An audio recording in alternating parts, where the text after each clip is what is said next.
Good morning, Dwayne here, Dry Creek Wrangler School. I put the microphone on hoping it'll help. They're gathering cattle down off the hill on the ranch next door, so I hope it doesn't drown things out. I just got in yesterday from the trip to Idaho, cut it shorter than I planned. They wound up with some logistical issues in the lodge based on weather. Winter came in a little earlier than they expected, so they had to start shutting stuff down. So I just came on back, but we finished, the boys and I finished our pack trip, and so I'm going to finish up that series, that three-part series of videos on the pack trip that me and two of my boys did, and try to cover anything that I might have missed. And so I want to start out with, I want to cover what I actually took for bags. Now, as I mentioned in the very first video, if you're going to be doing something like that, one of two things: you're either going to be going with a professional packer, like if you're hunting and you go with a professional hunting guide, hunting outfit. They have mules and they're going to pack you up, and so they have limits and they have guidelines, and so you definitely want to be very clear with them, communication with them on how much you can and cannot bring. Now, if you're doing your own thing, you're limited by your livestock, all right, and your toughness of mind. So what I did was I took 2 duffel bags. Now, these duffel bags they're canvas cutter. Now, this is not a paid promotion by them. These are bags that I use. They're just really good. It's the same heavy canvas that the bedroll is, and then as I proved on this trip, they are waterproof. They have waterproof lining inside. So I took 2 duffel bags to the lodge. All right, I took a bigger one. This is the mule, and then they got one here. This is the burro. It's smaller. Now, I was planning on being there for a few days, going up on the trip, coming back down, being there for a few more days. So I loaded a lot of stuff in this and a little bit in this. But when it got time to go up on the mountain, I took everything for the particular pack trip and put it in here. So other than what was on my saddle, other than what I was wearing on my person, this is all I took. Now, it was 4 days. Okay, this one duffel bag, now it was perfect. My packer, which was my son, loved it because it just stuck right down in a pannier bag, and it fit. It didn't take up a lot of room, and this was it. This is what I took. And so there are, you're going, Dwayne, what did you have in there? I'm not going to open it up and like take it out because everything's all jumbled up from coming out of the mountains, the trip home yesterday. But I'll tell you what I had in there, okay? Just to help you out.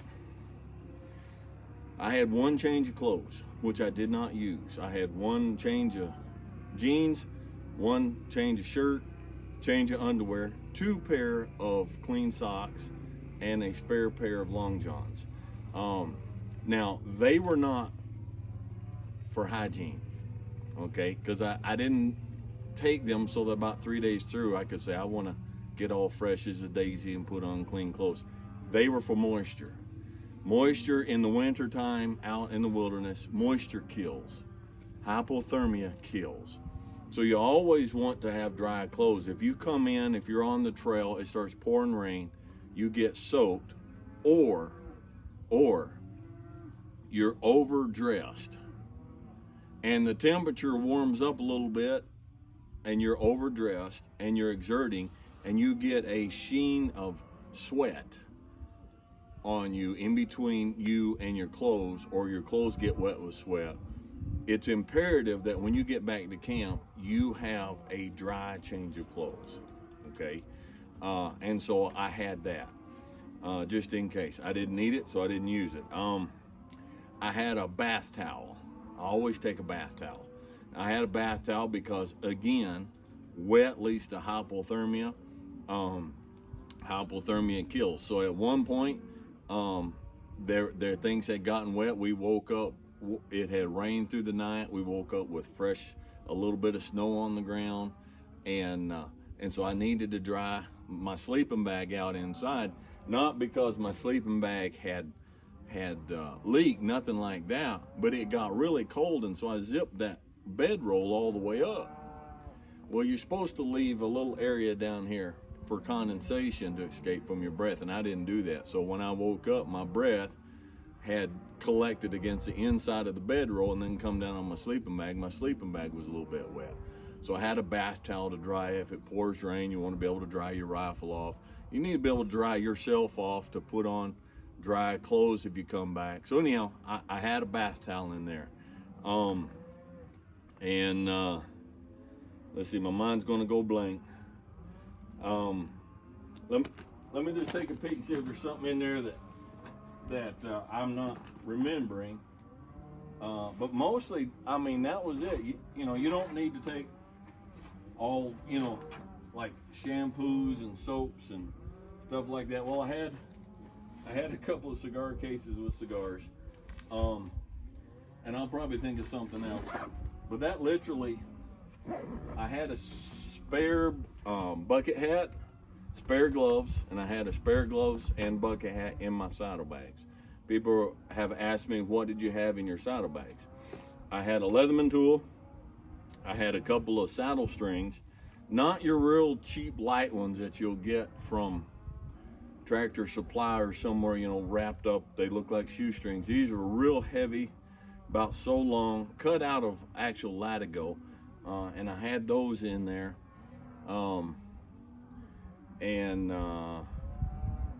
Let's see.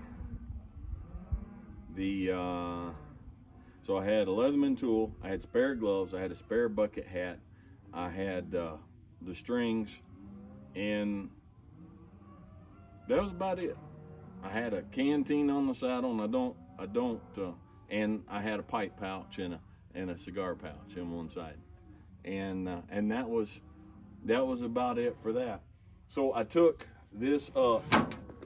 Now, as far as cooking, Dwayne, what about cooking? So we had 3 guys for 4 days. Now, the other 2 guys, my sons, both of them are just right at 6 foot, and they're about 160 pounds.